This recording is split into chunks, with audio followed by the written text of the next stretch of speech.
Hello বন্ধুরা, আমি মাইতি। আমাদের AID ভয়েস চ্যানেলের সকল প্রকার পাঠগল্প পেতে এবং শুনতে আমাদের চ্যানেলটি সাবস্ক্রাইব করে আমাদের পরিবারের একজন হয়ে পাশে থাকুন। Thank you.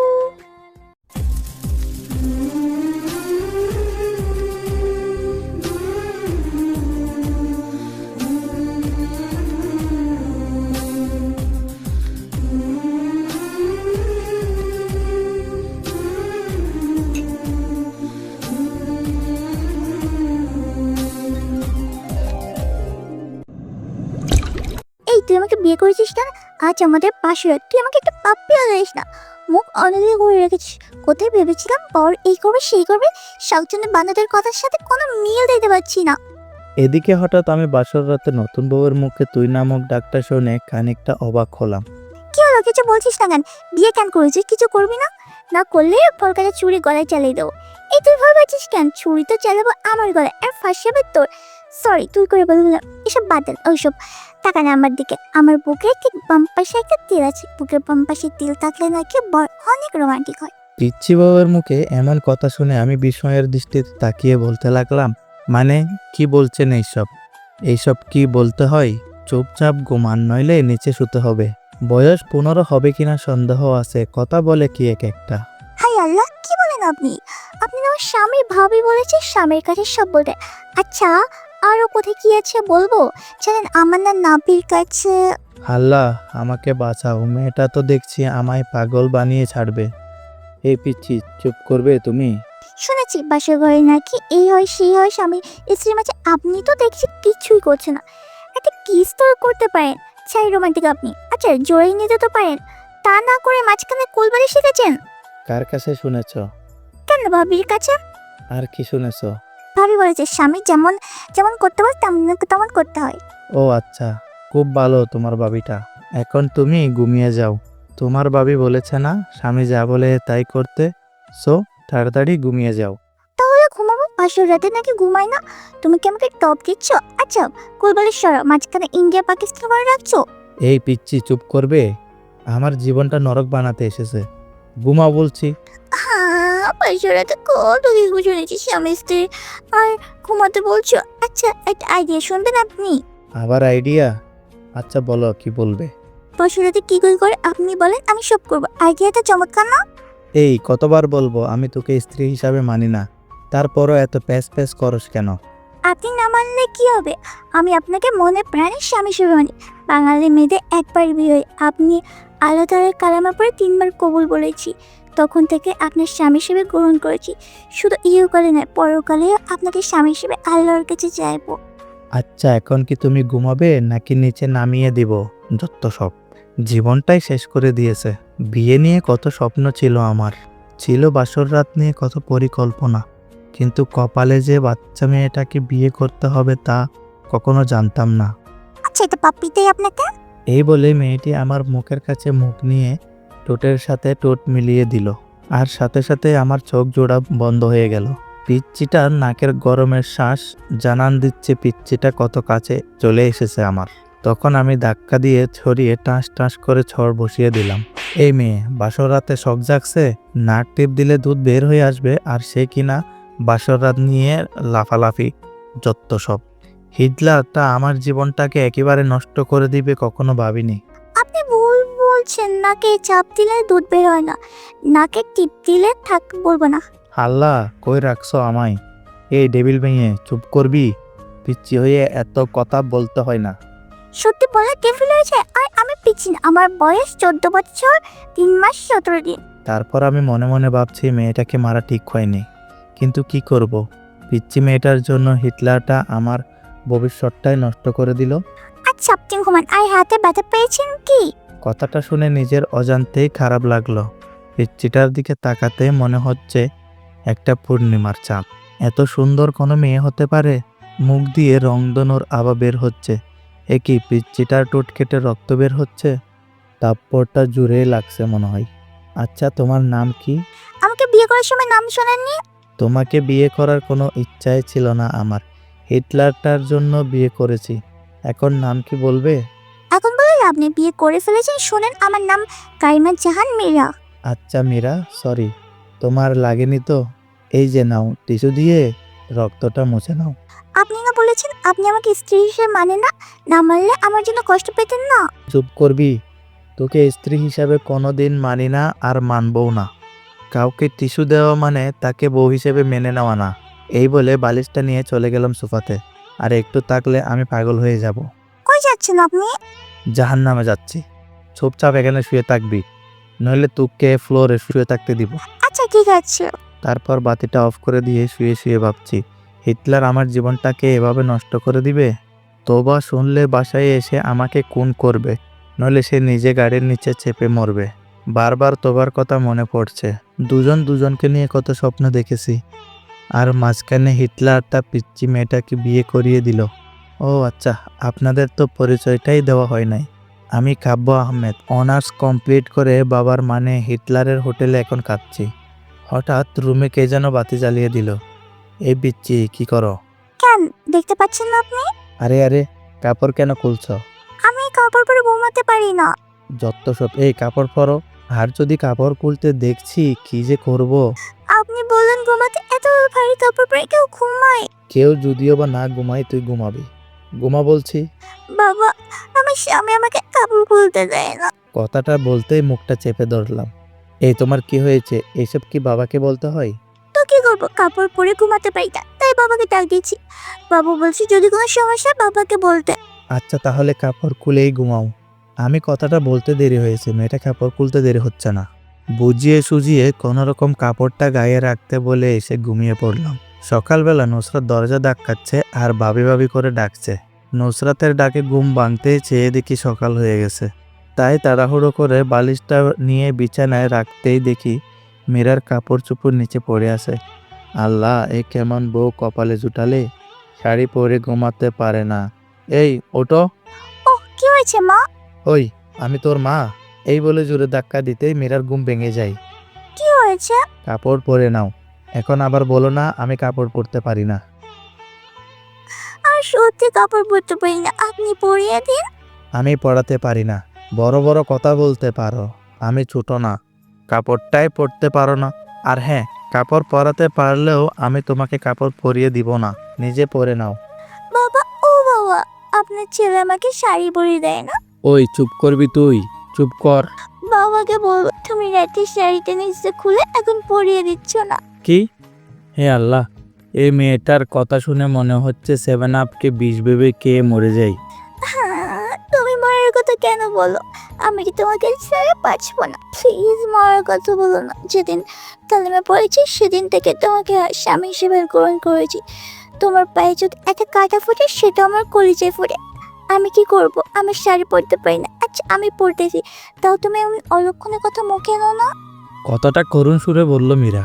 তখন আমি মেয়েটার দিকে তাকাতেই বুকটা কেমন করে উঠল। পিচ্চিটার চোখে পানি চিকচিক করছে, তবুও নিজেকে সামলে নিয়ে বললাম, আচ্ছা মনে থাকে যেন, নিজে শাড়ি পরা শিখো।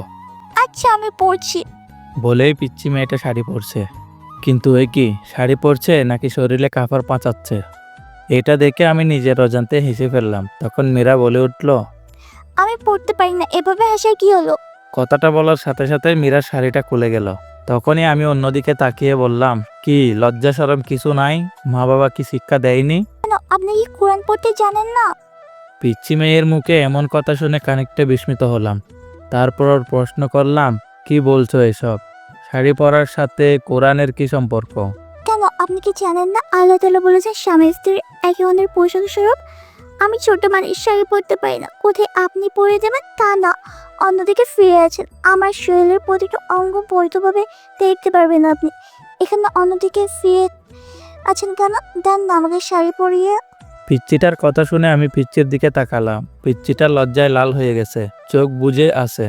এবার আমি শাড়িটা খুলে সুন্দর করে কুঁচি দিয়ে পরিয়ে দিচ্ছি। মেয়েটা চোখ বন্ধ করে আছে।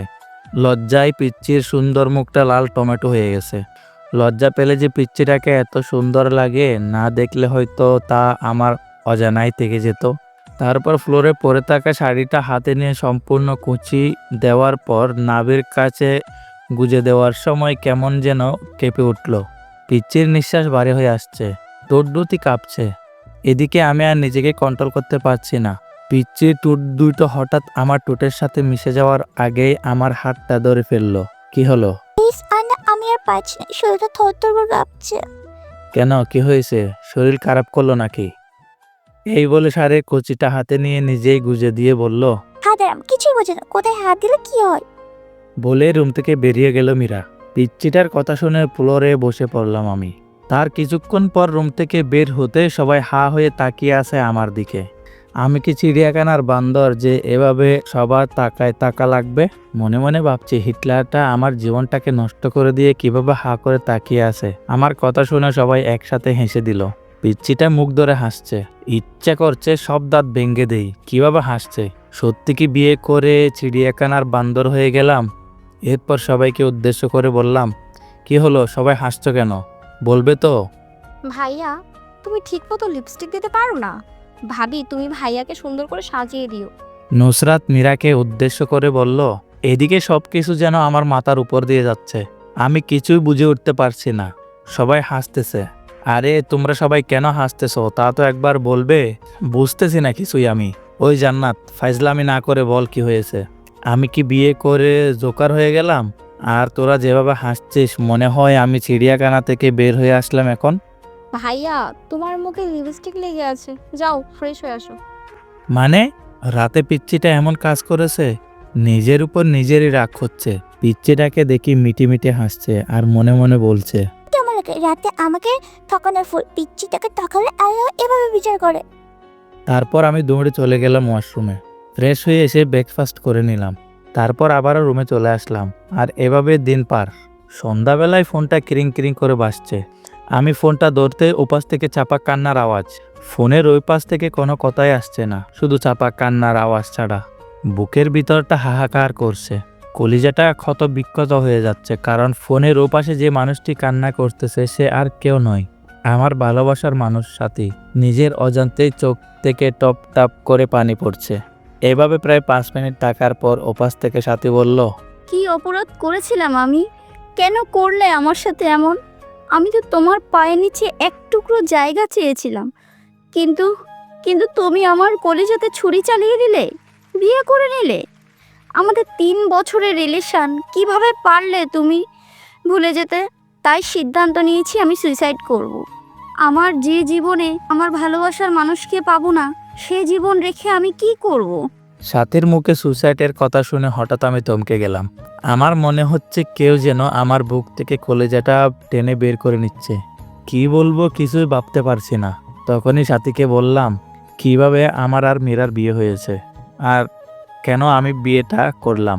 সাথীকে বললাম, ওই মেয়েকে ক্যাবিনেট 6 লক্ষ টাকা দিয়ে আগামী 6 মাসের মাঝেই ডিভোর্স দিয়ে দিব বলে সাথীকে একটা পাপ্পি দিয়ে ফোনটা রেখে দিলাম। কিন্তু ফোন রেখেই পিছন দিকে তাকাতেই দেখি পিচ্চিটা আমার পিছনে দাঁড়ানো। চোখ থেকে অশ্রু গালে গড়িয়ে পড়ছে। আমি ফিরে তাকাতে দৌড়ে রুমে গিয়ে দরজা লক করে দিল। যাওয়ার আগে বলে গেল সে এ জীবন রাখবে না। আমি যাওয়ার আগে দরজাটা লক করে দিল পিচ্চিটা। খুব ভয় হচ্ছে এখন। তারপর আমি আস্তে আস্তে দরজার কাছে গিয়ে বললাম, প্লিজ আমার পিচ্চি বউ, দরজাটা খোলো। আর অমন কথা বলবো না, খুব কষ্ট হচ্ছে, প্লিজ দরজাটা খোলো। কিন্তু পিচ্চিটা দরজা খুলছে না। তখন একবার মনে মনে ভাবলাম মা বাবাকে ডাক দেই, পিচ্চিটা যদি কিছু করে ফেলে। তারপর আমি যখনই মাকে ডাক দিব তখনই পিচ্চিটা দরজা খুলে বলল, কি বলবো, আমি তো তোমার পিচ্ছি বল, তুমি কি করে পারবে আমি সুইসাইড করবো আর এই সাক্ষীকে তোমার সাথে ঘর করবে? আমি তোমাকে ছাড়ছি না, তবে আমি সব শিশুকে বলে দেবো। বলবো তুমি এক শাকচুন্নিকে বলেছো যে তুমি আমাকে ডিভোর্স দিয়ে তাকে বিয়ে করবে। আরে না না, তেমন কিছু না, আমি তো মজা করছি। আমার বউটা কত কিউট। মিথ্যে গুছিয়ে বলতে হয়, আমাকে টপ দিচ্ছে, আমি বাবাকে ঠিকই বলে দিব। প্লিজ মীরা, বলো না। বলবো না, তবে একটা শর্ত আছে। কিসের সত্য? আমাকে 5 মিনিট কিস করতে হবে। হোয়াট? কিস? না, লিপ কিস। সম্ভব না, প্লিজ পাগলামি করো না। কি করবো, আমি যে তোমার বউ, বাসর রাতে কিছু করছো না, বিড়াল মারছো না কি অন্য কিছু? একটা বিড়ালের মারলে কি আমার ক্ষতি হতো? ভাবি তো বলেই দিল ঠিক মতো বিড়াল মারতে, এখন আবার লিপ কিসও করতে চাচ্ছ না। আমি ছোট বলে ঠকাচ্ছ? আমি বাবাকে সব বলে দেবো, বলবো যে তুমি। আচ্ছা এখনই বলছি বাবা, ও বাবা। কথাটা বলার আগেই শত অনিচ্ছে থাকা সত্ত্বেও নিজেকে বাঁচাতে পিচ্চিটা ঠোঁটের সাথে ঠোঁট মিলিয়ে দিলাম। দেখলাম পিচ্চির চোখ জোড়া বন্ধ হয়ে আছে। পিচ্চিটা শক্ত করে জড়িয়ে ধরে আছে আমায়। আমি ছাড়াতে চেয়েও ছাড়াতে পারছি না। তখন হঠাৎ দরজার বাহির থেকে জান্নাত ডাকছে। জান্নাত দরজা ধাক্কা মেরে খোলার সাথে সাথে আমি মীরাকে নিজের কাছ থেকে ছাড়িয়ে নিলাম। তারপর জান্নাত এসে বলল যে বাবা আমাকে আজ অফিসে যেতে বলেছে। তারপর জান্নাতকে আমি বললাম বাবাকে বলো আমি অফিসে যাচ্ছি। তারপর রেডি হয়ে বাসা থেকে বের হয়ে স্বস্তির নিঃশ্বাস নিলাম। পিচ্চিটার হাত থেকে বাঁচলাম। তখন গাড়িতে থাকা অবস্থায় একটা মেসেজ আসলো। মেসেজে লেখা, ইমুতে আসো। ইমুতে গিয়ে দেখি সাথে হাত কেটে পিক দিয়েছে। সাথে সাথেই ফোন দিলাম। কতক্ষণ রিং হওয়ার পর ফোন ধরলো সাথে। এই পাগলি, এমনটা কেউ করে? আমি কাকে নিয়ে বাঁচবো? আমি তো তোমাকে ছাড়া বাঁচবো না। কি করব বলো? তোমার বউ হয়ে তোমার বাড়িতে যাওয়ার কথা ছিল আমার। নিজের ভালোবাসার মানুষের বুকে অন্য কাউকে দেখা কতটা যে কষ্টের। যাকে নিজের থেকে বেশি ভালোবাসলাম আজ সে আমার না। কেন যে আল্লাহ তাআলা আমাকে এসব দেখার জন্য বাঁচিয়ে রেখেছে। আমি বাঁচতে চাই না কাব্য। যে জীবনে তোমাকে পাবো না সে জীবন রেখে লাভ কি বলো? প্লিজ সাথে থামবে তুমি? আমার যে আর সহ্য হচ্ছে না। তুমি আজ বিকালে প্লিজ আমার সাথে পার্কে দেখা করো। আচ্ছা, বিকেল 4টায় দেখা করব।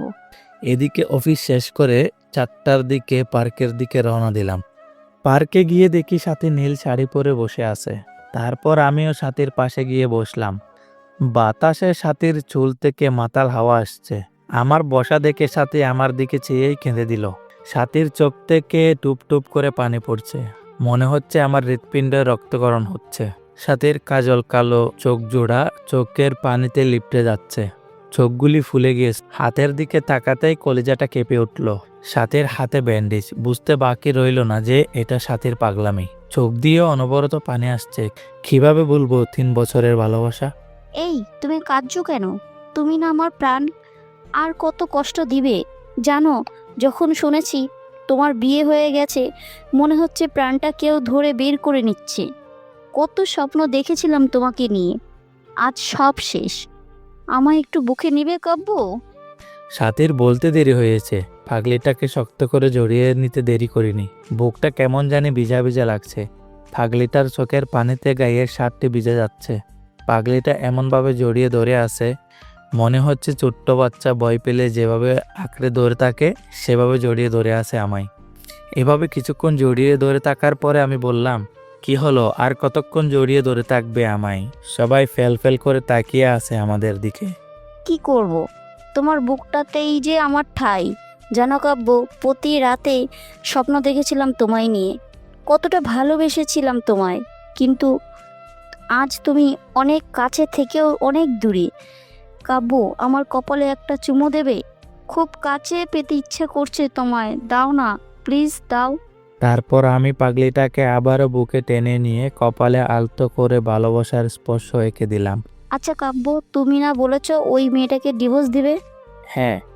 তাহলে আমার মাথা ছুঁয়ে কসম করো ওকে তুমি ডিভোর্স দিবে। যদি ডিভোর্স না দাও তাহলে আমার মরা মুখ দেখবে। হঠাৎ সাথীর কথাটা যেন আমার কলিজাতে গিয়ে বিঁধল। নিজের অজান্তেই সাথীর মাথায় হাত রেখে ওয়াদা করলাম মীরাকে ডিভোর্স দিব। কথাটা বলার সময় পিচ্চির মুখটা বারবার চোখের সামনে ভেসে উঠছিল। ওইদিকে সাথীকে ওর বাসায় পৌঁছে দিয়ে ফোনটা বের করে দেখি 73টা মিস কল। ফোন সাইলেন্ট ছিল তাই বুঝতে পারিনি। তারপর সন্ধ্যায় বাসায় এসে দেখি মীরা কোথাও নেই। তখন মা বলল ফ্রেশ হয়ে আসতে। তারপর আমি ফ্রেশ হওয়ার জন্য যখনই বাথরুমের দরজা ধাক্কা দিয়েছি তখন এক চিৎকার। ওহ মা গো, ভূত! মীরার চিৎকারে আমি মীরার দিকে তাকাতে দেখি পিচ্চিটা শাওয়ার নিচ্ছে, শরীরে কাপড় নেই। এক দৌড়ে বাথরুম থেকে বের হয়ে সোজা নিজের রুমে এসে বসে আছি। কিছুক্ষণ পর দেখি পিচ্চিটা ভেজা চলে আয়নার সামনে গিয়ে বসলো। শাড়িটা কোনোরকম শরীরে পেঁচিয়েছে। আমার শরীরটা রাগে ফাটতেছে। বাথরুমের ঘটনার কথা মনে করে তাই গিয়ে জিজ্ঞেস করলাম, ওই পিচ্চি মেয়ে, বাথরুমে শাওয়ার নিলে দরজা লক করে নিতে হয় না? নিতে হয়তো, আমি তো জান্নাতে বলেই দিয়েছি আমি দরজা বন্ধ করে শাওয়ার নিতে পারি না, ভয় হয় আমার। আর ওকে পাহারা দিতে বলছি যেন কেউ না আসে।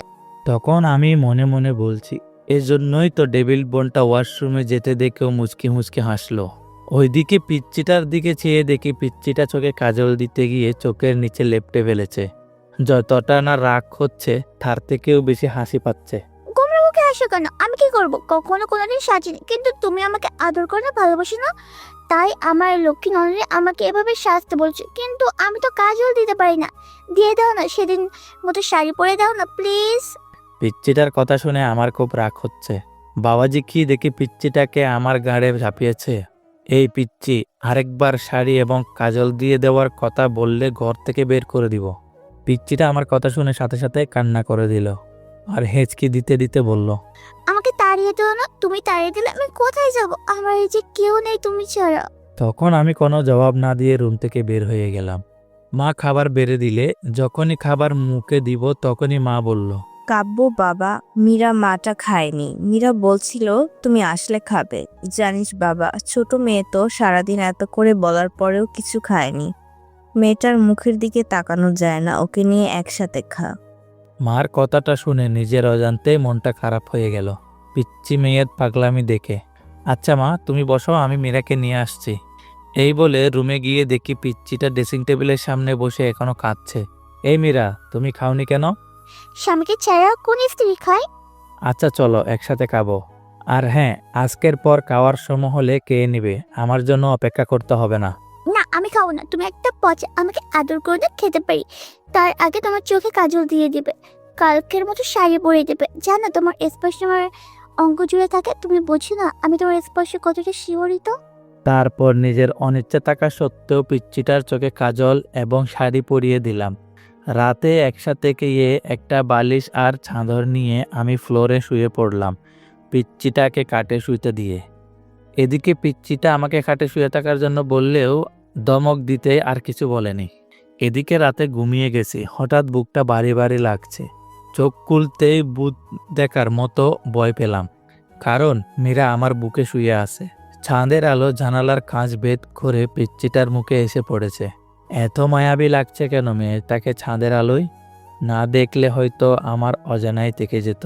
তখন হঠাৎ সাথের কথা মনে হতেই পিচ্চিটাকে বুক থেকে সরিয়ে দেওয়ার জন্য ধাক্কা দিতেই আরো শক্ত করে জড়িয়ে ধরলো। এই কি করছো, উঠো বলছি। কিন্তু মীরা ঘুমের মাঝেও চোখ খুলতে খুলতে বলল, আমার স্বামীকে জড়িয়ে রয়েছে, এটা খারাপে কি আছে? অধিকার আছে, আমি আদর করে নিব। তখন আমি মীরাকে বুক থেকে ছাড়িয়ে দিয়ে কষে একটা থাপ্পড় দিয়ে বললাম, তোকে বলছি না আমাকে স্বামী না ভাবতে? কেন জড়িয়ে থাকিস আমার সাথে? আমি বলছি না তোকে ডিভোর্স দিয়ে দিব? কথাটা বলতে কাটে চলে গেল মীরা। আমি আবারও গভীর ঘুমে হারিয়ে গেলাম। এদিকে ঘড়ির কাঁটা একটা বাজতেই মীরা ঘুম থেকে উঠে সুন্দরভাবে অজু করে 2 রাকাত নামাজ শেষ করে মোনাজাত ধরে বলতে লাগলো, হে পরম অধিকার আমার আল্লাহ, তুমি সর্বশক্তিমান, তোমার হুকুম ছাড়া গাছের একটা পাতাও নড়ে না, তুমি ছাড়া আমার কষ্ট বোঝার মতো কেউ নেই। এই মধ্যরাতে পৃথিবীর সব হয়ে যখন গভীর ঘুমে, তখন তোমার অভাগী বান্দিটা তোমার দরবারে 2টি হাত তুলে ধরেছে। তুমি কি দেখো না আল্লাহ, আমি আমার স্বামীকে কতটা ভালোবাসি। আমার বুক থেকে আমার স্বামীকে তুমি ঘিরে নিও না। তোমার পবিত্র কালাম পরে বিবাহ নামক পবিত্র বন্ধনে আবদ্ধ হয়েছি, এ বাঁধন ছিন্ন করো না, বাঁচবো না আল্লাহ। ও আল্লাহ, আমার স্বামীর পায়ের নিচে জায়গাটুকু আমাকে ভিক্ষা দাও। কথাটা বলে ফুফিয়ে ফুফিয়ে কাঁদতে লাগলো মীরা। পরের দিন সকালে মায়ের ডাকে ঘুম ভাঙল। বাবা আজকে অফিসে যেতে না বলে মীরাকে কলেজে ভর্তি করিয়ে দিতে বলল। আমি আবার বাবার কথায় না করতে পারি না, তাই অনিচ্ছা থাকা সত্ত্বেও ডিস্টার্বকে নিয়ে বাইকে করে রওনা দিলাম। তারপর কলেজের গেটে বাইক দাঁড়া করানোর সাথে সাথে যা দেখলাম তা দেখার জন্য আমি একেবারে প্রস্তুত ছিলাম না। কিন্তু এখন আমি কি করব ভেবে পাচ্ছি না। সাথী কেমন করে যেন তাকিয়ে আছে আমার দিকে, মনে হচ্ছে এখনই বৃষ্টি নামবে সাথীর চোখ দিয়ে। তারপরেও আমি সাথীকে না দেখার বান করে মীরাকে নিয়ে কলেজের ভিতরে ঢুকে পড়লাম এবং মীরাকে কলেজে ভর্তি করে দিয়ে যখনই কলেজের গেট পার হয়েছি তখন দেখি কলেজের গেটের পাশে রেল লাইনে একটা মেয়ে দাঁড়িয়ে আছে, আর মিনিট 10 পর ট্রেন আসবে। বুঝতেছি না কি করব। বাইক নিয়ে একটু কাছে যেতেই বুকটা কেঁপে উঠল, কারণ এ আর কেউ না, সাথী রেল লাইনের মাঝখানে দাঁড়িয়ে আছে। ট্রেন আসার শব্দ হচ্ছে, মিনিট খানেকের মধ্যেই ট্রেন আসবে। এদিকে আমি সাথীকে ডাকছি, সাথে চোখ বন্ধ করে আছে। আমার বাইক রেল লাইনের সাথে পাথরের সাথে ধাক্কা লেগে হঠাৎ নিয়ন্ত্রণ হারিয়ে পড়ে যায়, আর বাইক পড়ে আমার গায়ের উপর। আমি খুব করে চেষ্টা করছি আমার উপর থেকে বাইকটা সরাতে, কিন্তু পারছি না। এদিকে দেখা যাচ্ছে প্রায় ট্রেন কাছে এসে পড়েছে। বুকের হার্টবিট বেড়ে যাচ্ছে। সাথীকে গলা চেঁচিয়ে ডাকছি, তারপরেও সাথী শুনছে না। না, এ দৃশ্য আমি সহ্য করতে পারবো না। মনে মনে আল্লাহ তাআলার কাছে সাহায্য চাচ্ছি। চোখ দিয়ে নীরবে অশ্রু ঝরছে, হাঁটু কেটে রক্ত বের হচ্ছে, বুকটা ফেটে যাচ্ছে। পাগলের মতো আল্লাহকে ডাকছি আর বাইক সরানোর চেষ্টা করছি। মনে মনে বলছি, হে আল্লাহ, আমাকে শক্তি দাও বাইকটা সরানোর। আমার হৃদয়টা রেল লাইনের মাঝে। হে পরম করুণাময়, রহম করো তোমার বান্দাকে। বলেই বাইক সরানোর জন্য চেষ্টা করছি। তারপর আল্লাহর নাম নিয়ে বাইককে জোরে একটা ধাক্কা দিতেই বাইকটা সরে যায় আমার উপর থেকে। এদিকে ট্রেন প্রায় সাথীর কাছে এসে পড়েছে। আমি তখন দৌড়ে গিয়ে সাথীকে রাস্তা থেকে সরিয়ে তাড়াতাড়ি করে বুকে জড়িয়ে নিলাম। সাথী কাঁদছে, এদিকে এখনো আমার হাঁটু থেকে রক্ত বের হচ্ছে। সাথী কান্না করে করে আমার শার্ট ভিজিয়ে দিচ্ছে। তারপর সাথীকে বুক থেকে ছাড়িয়ে কষে একটা থাপ্পড় দিয়ে বললাম, এ পাগলি, কেন এমন পাগলামি করছো? জানো না তোমাকে ছাড়া আমি নিজেকে ভাবতে পারি না? কেন মরতে যাচ্ছিলে? আমি তো সে কবেই মরে গেছি। মারা গিয়ে তখনও যখন শুনেছি আমার ভালোবাসার মানুষ অন্য মেয়েকে বিয়ে করছে, আমার চোখ দিয়ে অঝরে শ্রাবণধারা ধারা নেমেছে। বিরহে অনর প্রতি নিহত পুড়েছি আমি। আমার দেহটা ছাড়া আত্মা সে কবেই মরে গেছে। জানো, আজ তোমার বাইকের পেছনে ওই মেয়েটাকে দেখলাম, কলিজাটা ফেটে যাচ্ছে আমার। মনে হচ্ছে দম বন্ধ হয়ে যাবে আমার। কাব্য, আমি তোমার পাশে অন্য কাউকে সহ্য করতে পারি না। কি করব? তোমার জন্য একজনকে জড়িয়ে ধরতে থাকবো? আর তুমি এটা কিভাবে দেখবে? তাই ট্রেনের নিচে পড়ে তুমি না এই জীবন নিঃশেষ করতে চাইলাম। কেন বাঁচালে আমায়? আমি যে তিলে তিলে শেষ হয়ে যাচ্ছি। বলতে পারো কেন এতটা ভালোবাসার পরেও তুমি আমার নও? কেন আজ তোমার বুকে অন্যজনের ঠাঁই? যে স্বপ্নগুলো তোমায় নিয়ে দেখেছিলাম, সেই স্বপ্নগুলো অন্য কেউ দেখছে আজ। প্লিজ, তুমি আমাকে গলা টিপে হত্যা করো, নতবা তোমার পায়ের নিচে আমাকে একটু জায়গা দাও। জানো কাব্য, তুমি বিয়ে করার পরও একটা রাত আমি ঘুমোতে পারিনি। প্রতিটা রাত কেঁদে কেঁদে বালিশ ভিজিয়েছি। তোমায় বুকে একটু জায়গায় দেবে? একটু জড়িয়ে নাও প্লিজ। নাও না, নাও না প্লিজ কাব্য, নাও না। সাথীর মুখে এমন কথা শুনে বুকের বাঁ পাশে চিনচিন ব্যথা করছে। চোখ দিয়ে টুপটাপ করে পানি গাল বেয়ে গড়িয়ে পড়ছে। কিছু ভাবতে পারছি না। খুব ইচ্ছে করছে সাথীকে জড়িয়ে ধরে বলি, সাথী, খুব ভালোবাসি তোমায়, নিজের থেকেও বেশি। মনে হচ্ছে কথাটা বললে বুকের ব্যথাটা কমবে। তাই সাথীকে হ্যাঁচকা টান দিয়ে শক্ত করে বুকে জড়িয়ে নিলাম। কপালে একটা চুমু দিয়ে বললাম, বড্ড ভালোবাসি, খুব বেশি ভালোবাসি তোমায়, হয়তো নিজের জীবনের চেয়েও বেশি। পাগলিটা কেঁদে কেঁদে শার্ট ভিজিয়ে ফেলছে। পাগলিটা আরো শক্ত করে জড়িয়ে ধরে আছে আমায়। এইদিকে সাথীকে বললাম, খুব শীঘ্রই আমরা বিয়ে করছি, মীরাকে খুব তাড়াতাড়ি ডিভোর্স দিচ্ছি। সাথে ডিভোর্সের কথা শুনে আবারও আমাকে শক্ত করে জড়িয়ে ধরে কপালে চুমু দিয়ে চলে গেল। এইদিকে ফোনের দিকে তাকিয়ে দেখি 2টা বেজে গেছে। তার মানে 30 মিনিট আগে কলেজ ছুটি হয়ে গেছে। তারপর তাড়াতাড়ি করে বাইক স্টার্ট দিয়ে কলেজের সামনে যেতেই অবাক হয়ে গেলাম। অনেকগুলো মেয়ে জমা হয়ে আছে। কাছে গিয়েই দেখি মীরা ছোট বাচ্চার মতো কাঁদছে আর কয়েকটা মেয়ে বোঝাচ্ছে।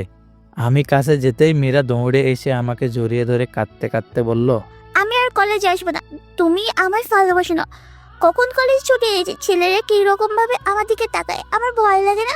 সবাইকে বলে দিচ্ছি, আমার দিকে তাকালে চোখ তুলে ফেলবে আমার ভয়। ঠিক বলেছি তো? এদিকে মীরার কথা শুনে সবাই হাসছে মুখ চেপে ধরে। পাশ থেকে একটা মেয়ে বলে ফেলল, ভাইয়া, পৃথিবীতে খুব কম ছেলেই আপনার স্ত্রীর মতো বউ পায়। একটা মেয়ে যে স্বামীকে এত ভালোবাসতে পারে, সারাটা দিন ক্লাসের মাঝে আপনার কথাই বলেছে।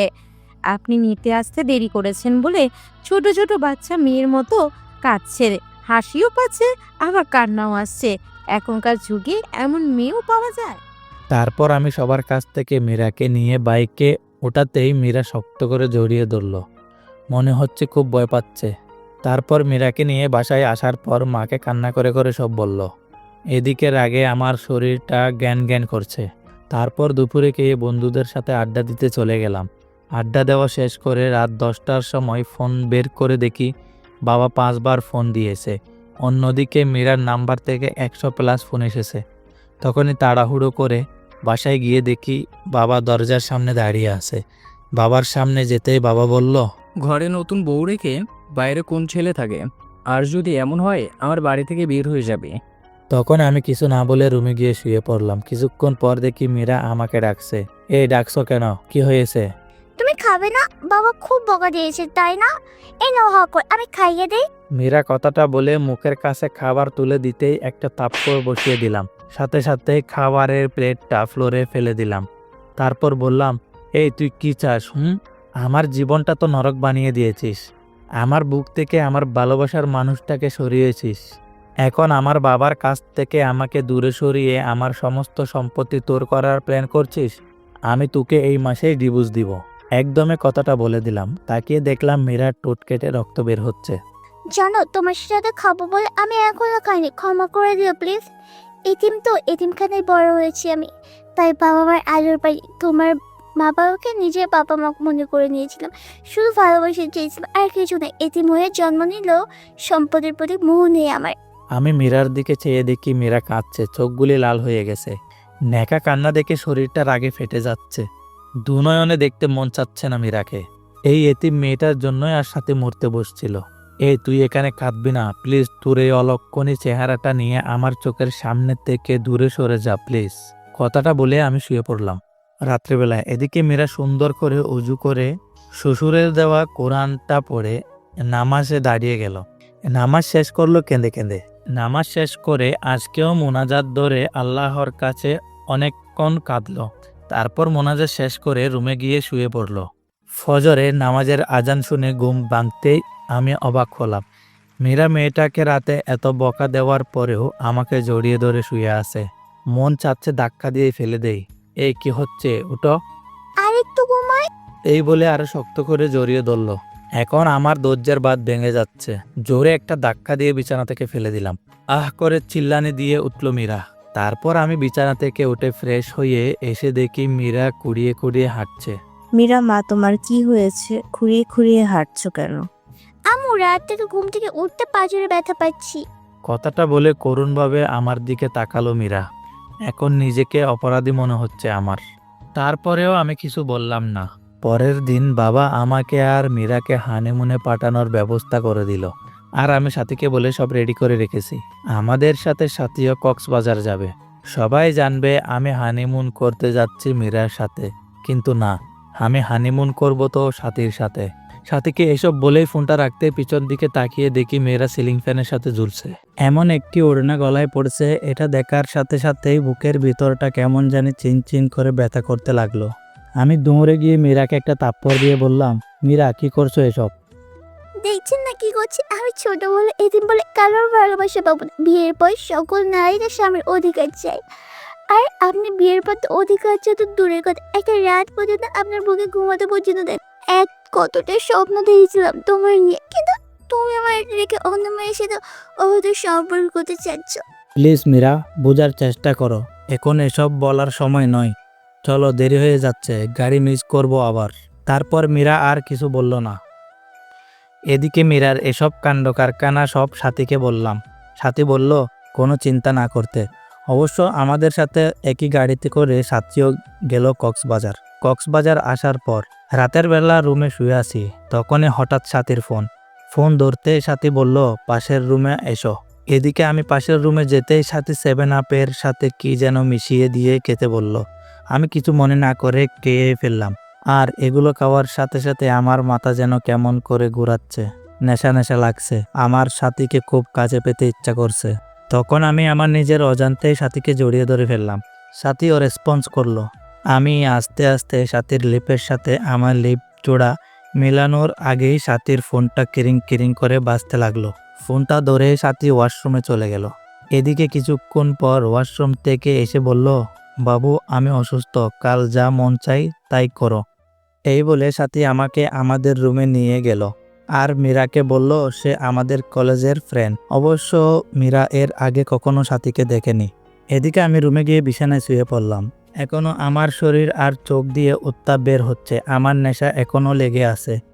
মীরা আজ খুব সুন্দর করে সেজেছে।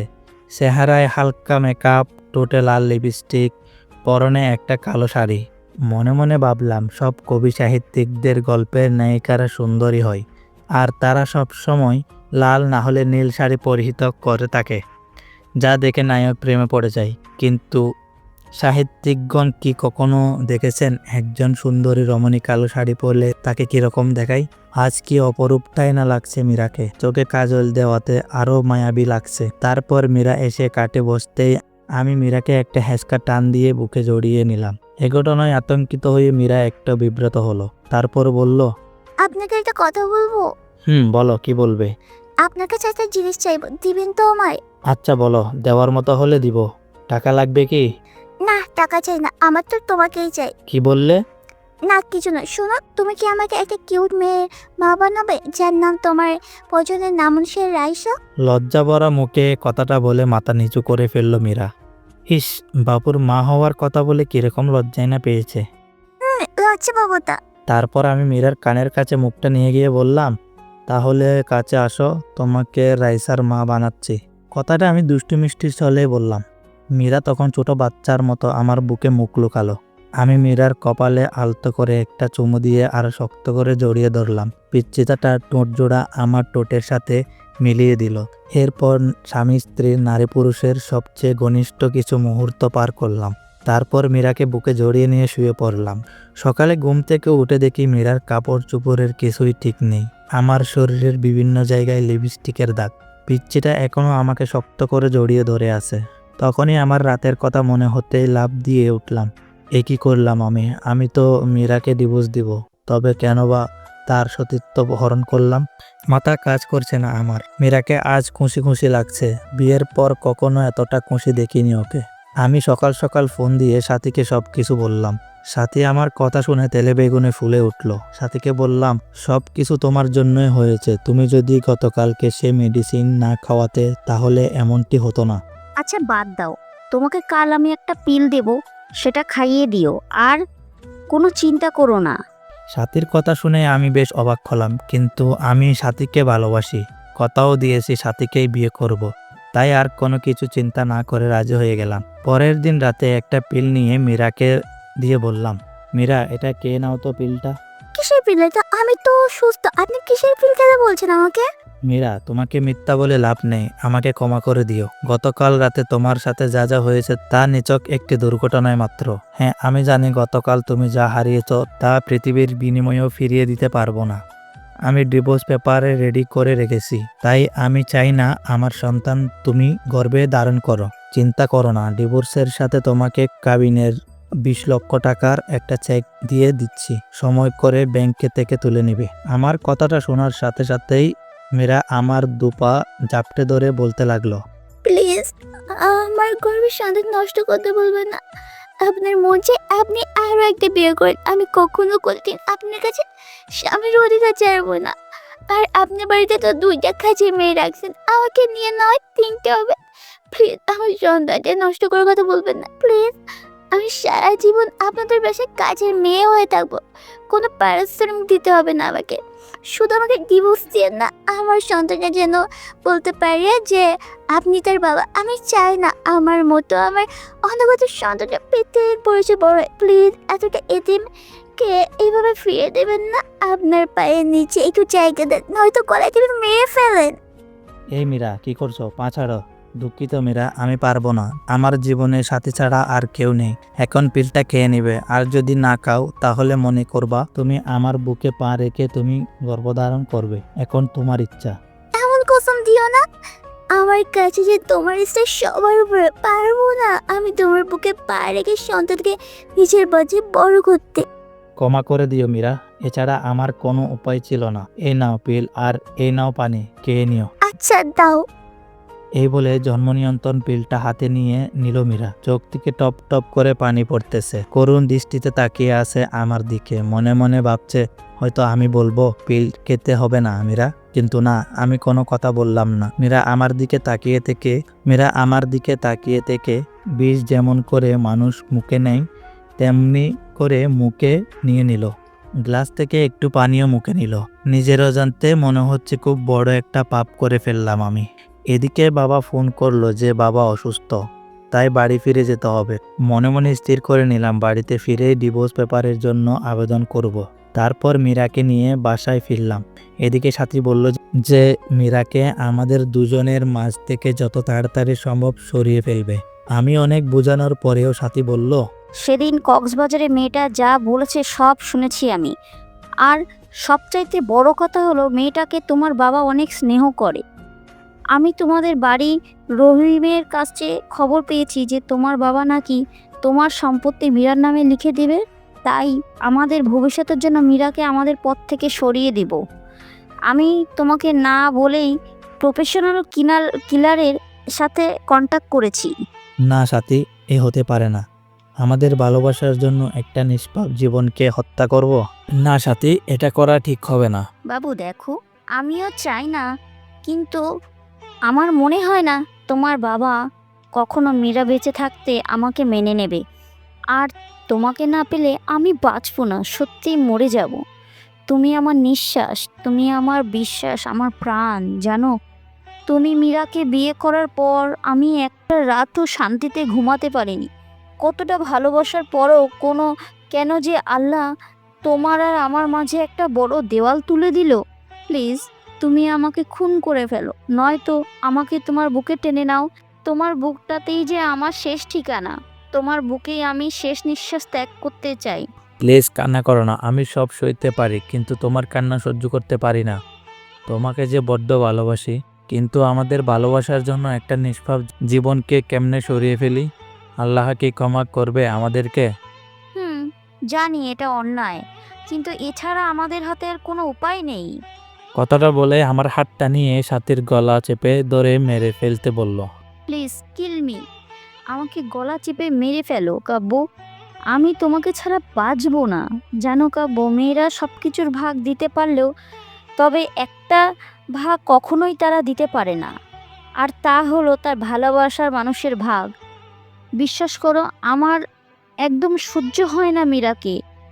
যে বুকে আমার থাকার কথা সে বুকে অন্য একটা মেয়ে থাকে। যে স্বপ্ন আমি তোমাকে নিয়ে দেখতে চেয়েছি সেই স্বপ্ন পূরণ করছে অন্য একটা মেয়ে। কাব্য প্লিজ, আমাকে তুমি হত্যা করতে না পারবে না তোমার সেই স্ত্রীকে, মীরাকেও হত্যা করে ফেলতে, কিন্তু তোমাকে আমার হত্যা করতে হবে না। তুমি হিনা, আমি এ জীবন দিয়ে কী করবো বলো? কথাটা বলে কাঁদতে কাঁদতে ব্লেড দিয়ে হাতে পোঁচ দিয়ে দিল সাথী। সাথে সাথে হাত থেকে ফেসকি দিয়ে রক্ত বের হতে লাগলো। সাথীর চোখ দিয়ে টুপ টাপ করে পানি পড়তে লাগলো। সাথীর রক্ত দেখে আমার নিজের কলিজাটা ফেটে যাচ্ছে। টাস করে একটা চর বসিয়ে দিলাম সাথীর গালে। আমার তাপ্পরকে ফুফিয়ে ফুফিয়ে কাঁদতে লাগলো সাথী। তারপর আমি শক্ত করে জড়িয়ে ধরলাম সাথীকে।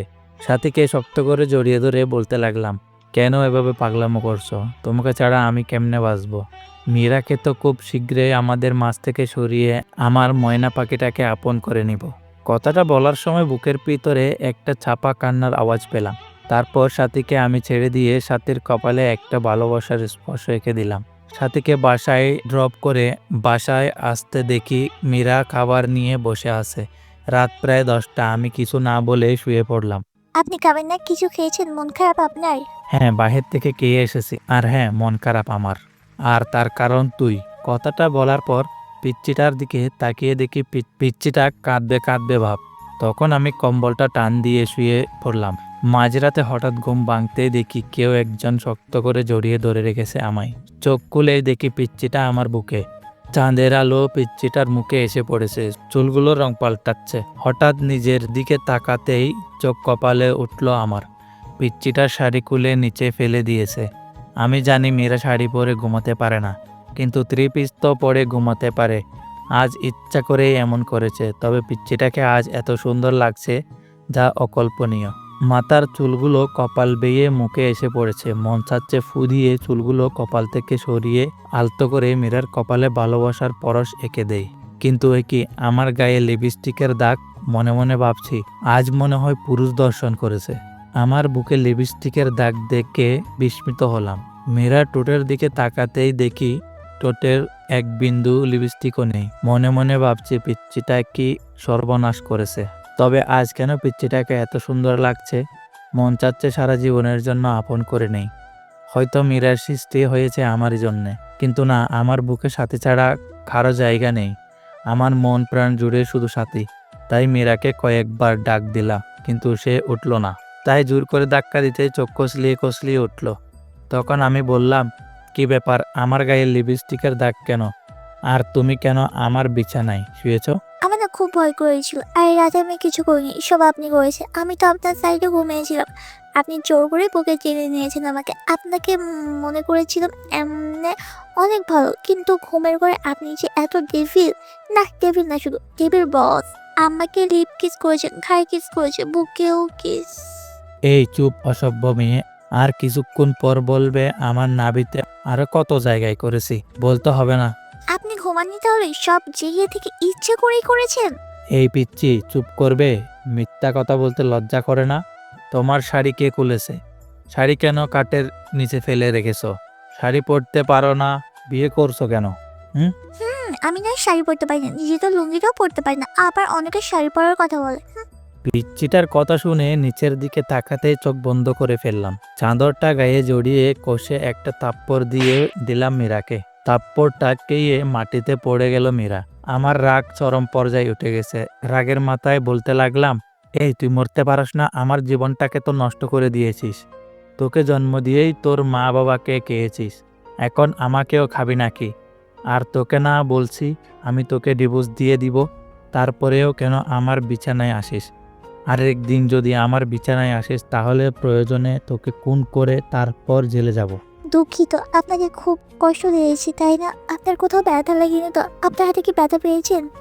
জানেন আলো কেন যে আমাকে বাঁচিয়ে রেখেছে ছোটবেলায়? অনেক আশ্রয় বড় হয়েছি, দেখিনি মায়ের মুখ কখনো। মা ডাক্তার কখনো ডাকতে পারিনি বাবার কাছে আবদার সুরে কিছু চাইতে। কখনো বাবার কাছে চড়ে ঘুরতে পারিনি, পারবই বা কিভাবে? বাবা তো কখনো বাবাকে দেখিনি। আর এখন আসছি আপনাকে চালাতে। জানেন আত্মহত্যা মহাপাপ, সেজন্যই হয়তো বেঁচে আছি। তা না হলে কখনোই আপনার পথের কাঠে হতাম না। আপনার বাসায় দাসী করে রাখেন, পারিশ্রমিক হিসেবে সকাল বিকাল রাত এভাবে থাপ্পড় দেন। তবু তো দাসী আপনার স্পর্শ পাবো। আর বিছানায় কি করবো, ভয় পাই তো। আপনার বুকটাকে নিরাপদ মনে করেছিল, ক্ষমা করে দেবেন এই টিমটাকে। নিচের দিকে তাকিয়ে কথাগুলা বলতেছিল, আর চোখ থেকে আষাঢ় শ্রাবণ ঝর্ণা ধারারি মতো জল গড়িয়ে পড়ছে মীরার চোখ থেকে। পিচ্চিটার কথা শুনে নিজের কাছে খুব খারাপ লাগছে। এভাবে মারাটা ঠিক হয়নি। সবচেয়ে খারাপ লাগছে যখন দেখলাম পিচ্চিটা টুট কেটে রক্ত পড়ছে। পরের দিন মা বাবা জান্নাতকে নিয়ে নানির বাড়ি চলে গেল। সাথীকে ফোন দিলে সাথী বাড়ি চলে আসে। এদিকে সাথে আজ পিঙ্ক কালারের একটা শাড়ি পরেছে, হালকা লিপস্টিকের সাথে চুলগুলো ছেড়ে দিয়েছে। সাথে আসলে সাথীকে নিয়ে বেডরুমে ঢুকে পড়ি। মীরা অবাক নয়নে তাকিয়ে আছে, চোখ দুটা চলচল করছে। মনে হচ্ছে কখন জানি বৃষ্টি নামবে। কি হলো, দরজায় দাঁড়িয়ে আছো কেন? আজ তুমি জান্নাতের রুমে থাকবে। আজ রাতে আমাদের এই রুমে আসবে না বিরক্ত করতে। আর হ্যাঁ, আমাদের দুজনের জন্য খাবার দিয়ে যেও। আমার কথার উত্তরে মীরা আমার মুখের দিকে তাকিয়ে মাথা নাড়িয়ে হ্যাঁ সুসুক জবাব দিল। তারপর মীরা চলে গেল। সাথী এসে আমাকে জড়িয়ে ধরে বলতে থাকে, কবে যে পাবো তোমার সারা জীবনের জন্য, কবে তোমার বুকে যে মাথা রাখে ঘুমাবো। এদিকে হঠাৎ করে আমার হাতটা সাথীর স্পর্শকাতর জায়গায় চলে গেল। সাথীর নিঃশ্বাস ভারী হয়ে আসছে, ঠোঁট জোড়া আকর্ষণ করছে মিশে যাওয়ার। আমার ঠোঁট জোড়া যখন সাথীর ঠোঁট জোড়াকে আবদ্ধ করে ফেলবে, ঠিক তখনই মীরা খাবার নিয়ে রুমে ঢুকে পড়ে, কোনো প্রকার নক না করে। সাথে সাথেই আমি সাথীকে ছেড়ে দেই। তারপর মীরার দিকে তাকিয়ে বুঝতে পারলাম মীরা কাঁদছে। মীরা হয়তো কখনো ভাবেনি আমি এতটা নিচে নেমে যাব, কিন্তু মীরা জানতো না আমার কলিজার টুকরা হচ্ছে সাথী। সাথেই আমার জীবন মরণ, আমার ভালোবাসার সব সাথীর জন্য। তারপর মীরা খাবার রেখে চলে গেল। মীরার চোখ দিয়ে পানি পড়ছে, এটা স্পর্শ দেখা গেল। তারপর সাথী আর আমি খাওয়া দাওয়া করে সাথীর সাথে গল্প করতে করতে কখন আমি আর সাথী ঘুমিয়ে গেলাম ঠিক খেয়াল নেই। অবশ্য রাতে আমি সাথীর সাথে ফিজিক্যালি রিলেশন করতে চাইলেও সাথী বিয়ের পরের কথা বলে। তারপর আমরা দুজন মিলে সিদ্ধান্ত নিয়ে 1 সপ্তাহ পর বিয়ে করব, তাই আর জোর করিনি। এদিকে মাঝরাতে কারো চাপা কান্নার আওয়াজে ঘুম ভেঙে যায়। চোখ খুলতেই দেখি সাথে আমার বুকে। সাথীকে বুক থেকে সরিয়ে কান্নার আওয়াজ কোথা থেকে আসছে তা দেখার জন্য রুমের বাইরে বের হতে যা দেখলাম তা দেখার জন্য আমি একেবারে প্রস্তুত ছিলাম না। আমি রুম থেকে বের হতেই দেখলাম পাশের রুমে মীরা জায়নামাজে বসে আছে। মীরাকে দেখে মনে হচ্ছে মোনাজাত ধরে আছে। মাঝে মাঝে ফুফিয়ে কান্নার আওয়াজ আসছে রুম থেকে। আমি আর একটু কাছে যেতেই শুনলাম মীরা মোনাজাতে বলছে, হে আল্লাহ, আমার পরম করুণাময় আল্লাহ, তোমার দরবারে দুটি হাত তুলে ধরেছি। আল্লাহ, শুনেছি মাঝরাতে নাকি তুমি প্রথম আসমানে এসে বান্দার ফরিয়াদ শুনো। আচ্ছা আল্লাহ, আমি এতিম বলে কি আমার ফরিয়াদ শুনবে না? জানো আল্লাহ, দুনিয়াতে মানুষ কষ্ট পেলে বাবা মাকে বলে। তুমি তো আমার বাবাকে মাকে উঠিয়ে নিয়েছো। তুমি ছাড়া যে আসমানের উপরে জমিনের নিচে আমার কেউ নেই। হে আল্লাহ, শুনতে পাচ্ছ কি আমার কথা? দুনিয়ার সন্তান কান্না করে দিলে মা দৌড়ে আসে, সন্তানকে কোলে তুলে নিয়ে গলে মুখে চুমু দিয়ে বলে, কি হয়েছে আমার লক্ষ্মী সোনা, কাঁদে না। হে আল্লাহ, তুমি তো দুনিয়ায় মায়েদের চেয়েও লাখো কোটি গুণ তোমার বান্ধার বেশিকে ভালোবাসো। তুমি তো সব দেখো। হে মাবুদ, আমার আল্লাহ, আমার স্বামী অনির্ভোগে শুয়ে আছে, আমার কলিজাটা ফেটে যাচ্ছে। আল্লাহ, আমার বাবা মাকে তুমি তোমার কাছে নিয়ে নিলে, আমার কেন রেখেছো? আমাকে কষ্ট দিতে যদি এতই ভালো লাগে তাহলে দাও আরো কষ্ট। আল্লাহ, আমি যা সইতে পারছি না, একজন পতিতা নারীও তার স্বামীর ভাগ অন্য কাউকে দেবে না। আরে আমি এতটাই অভাবে জন্ম নেওয়ার পর না পেলাম বাবা মার ভালোবাসা, না পেলাম স্বামীর ভালোবাসা। আজ আমার স্বামী আমাকে বের করে দিয়ে অন্য মেয়ের সাথে রাত্রি যাপন করছে। হে আল্লাহ, আর কত কাঁদবো? কত কাঁদালে তোমার রহমতের সাগর টান লাগবে? আর কত অস্ত্র বিসর্জন দিলে তোমার আরো কুশি কেঁপে উঠবে? কত কাঁদলে তোমার রহমত আর রহিম নামের দয়ার সাগরে টান লাগবে? তুমি না বলেছো এতিমদের অভিভাবক তুমি? তুমি না বলেছো যার কেউ নেই তার তুমি আছো? আল্লাহ, এই তো মানুষের চোখের পানি তোমার দেখতে খুব ভালো লাগে। আর যে আমি পারছি না। হে রহিম রহমান, আমার আল্লাহ, আমার স্বামী আমার করে দাও। আমার স্বামীকে তোমার জান্নাতে নিয়ে একসাথে থাকতে চাই। ও আমার আল্লাহ, তোমার এতিম গুনাহের বান্দি কাঁদে, তুমি দেখো না গো আল্লাহ, কষ্ট দেবে দাও, আরো দাও। আমার স্বামীকে আলাদা করে দিও না, আমার বেঁচে থাকার অবলম্বন কেড়ে নিও না। হে আল্লাহ, আমার স্বামী আমাকে এত মারে, এত কষ্ট দেয়, তুমি দেখছো? আমাকে 3বার থাপ্পড় দিয়েছে, 3বার আমার ঠোঁট কেটে রক্ত বের হয়ে গেছে। ও আমার আল্লাহ, তুমি আমার স্বামীর উপর গজব দিও না। ও আল্লাহ, আমি কিন্তু খুশি আছি, তবু রাগ করো না। আমাকে মেরেছে আল্লাহ, তোমার কিন্তু মারেনি আল্লাহ। আমি কিন্তু খুশি আছি, তুমি রাগ করো না। আমার স্বামীকে তুমি হেদায়েত দাও আল্লাহ, তুমি আমার স্বামীকে হেদায়েত দাও, গজব দিও না। আমার স্বামীর পক্ষে শেষ নিঃশ্বাস ত্যাগ করার তৌফিক দাও করো আল্লাহ। তোমার এদিন গুনাহগার বান্দি এই ফরিয়াদ রেখে তোমার দরবারে হাত নামাচ্ছে আল্লাহ, আমিন। এদিকে দরজার ওপাশ থেকে মীরার মোনাজাতের আওয়াজ শুনে নিজের অজান্তে চোখের পানি এসে গেল। পিছন দিকে তাকিয়ে দেখি সাথে দাঁড়িয়ে আছে। কাব্য, তুমি এখানে আর আমি তোমাকে সারা বাড়িতে খুঁজে বেড়াচ্ছি। এই তুমি কাঁদছো কেন?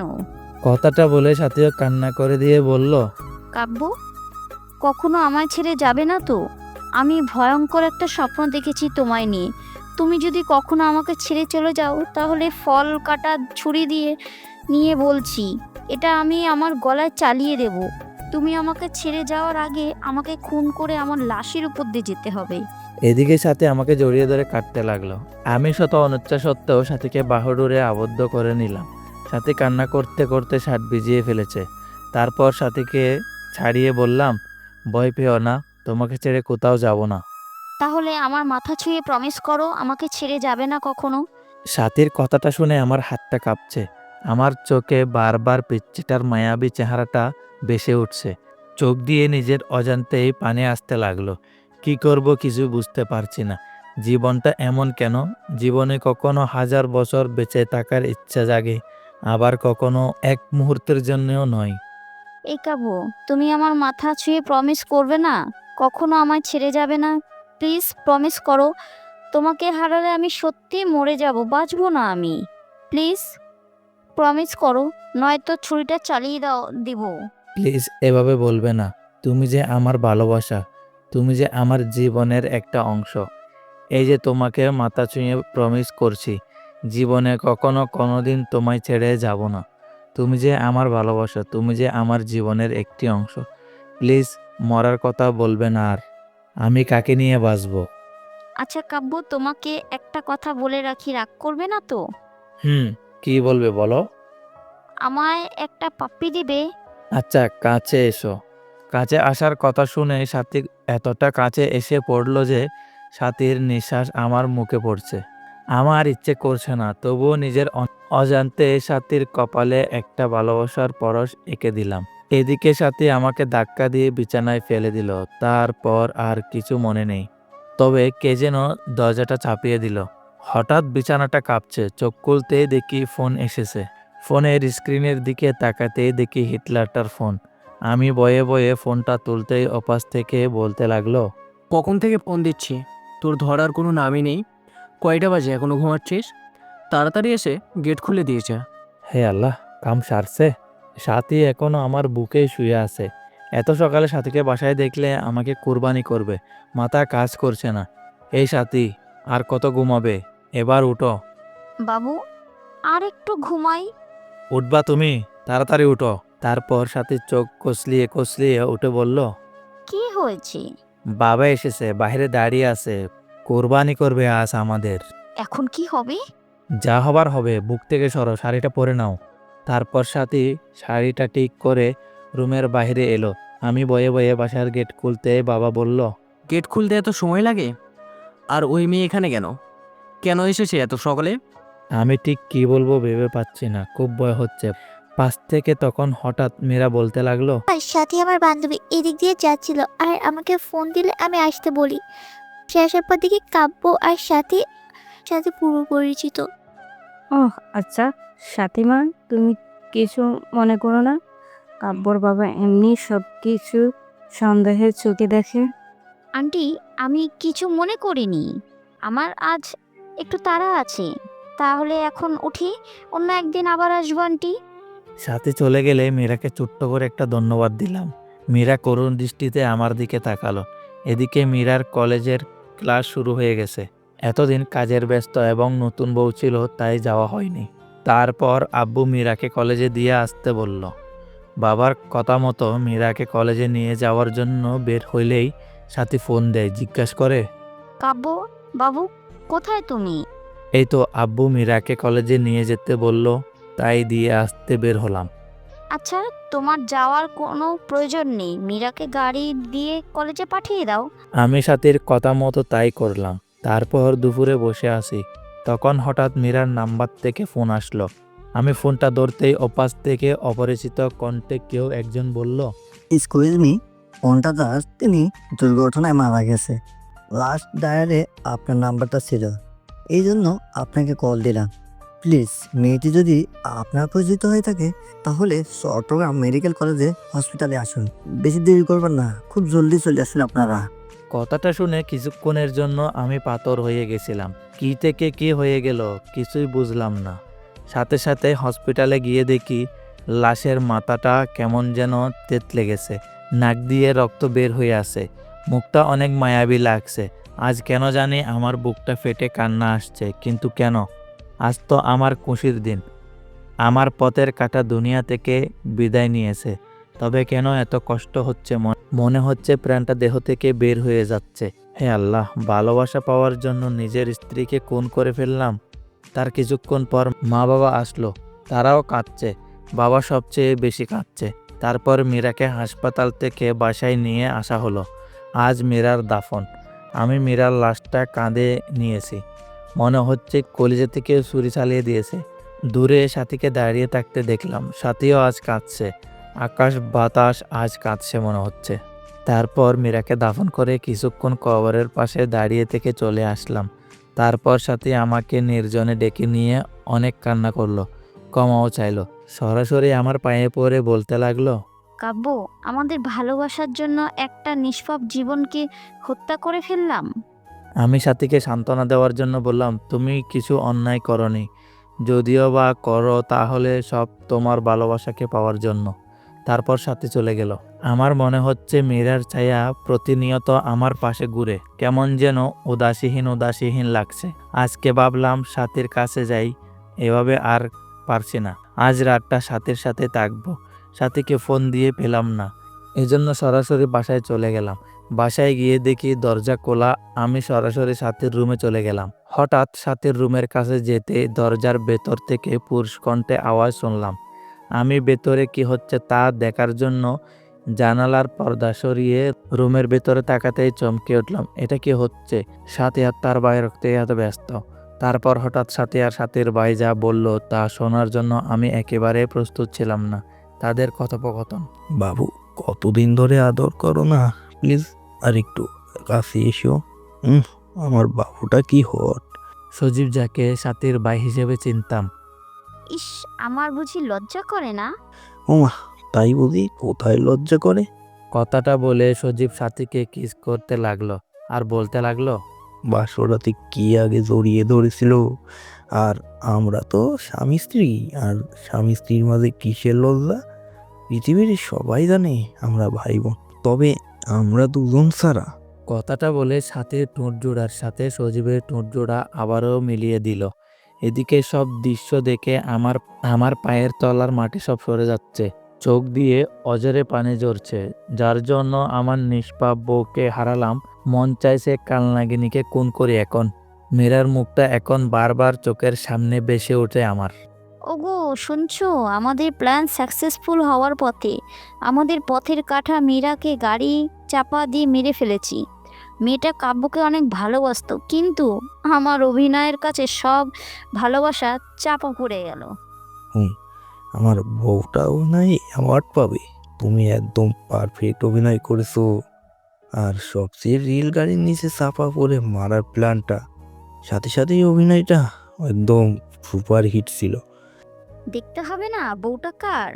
এখন শেষ একটা কাজই হচ্ছে আমার জন্য পাগল কাব্যকে বিয়ে করে কৌশলে তার সমস্ত সম্পত্তি আমার নামে লিখে নিয়ে আমার বাবুটাকে নিয়ে আমেরিকায় চলে যাওয়া। আর তা এই মাসের মধ্যেই পূরণ করতে হবে। হা হা। এদিকে কথাগুলো শুনে আমার বুকটা চিনচিনে ব্যথা করছে। মন চাচ্ছে দুইটাকে খুন করি। এদের জন্য আমার স্ত্রী মীরা আজ পরপারে, কিন্তু না, এদেরকে এভাবে মারলে ফেঁসে যাব।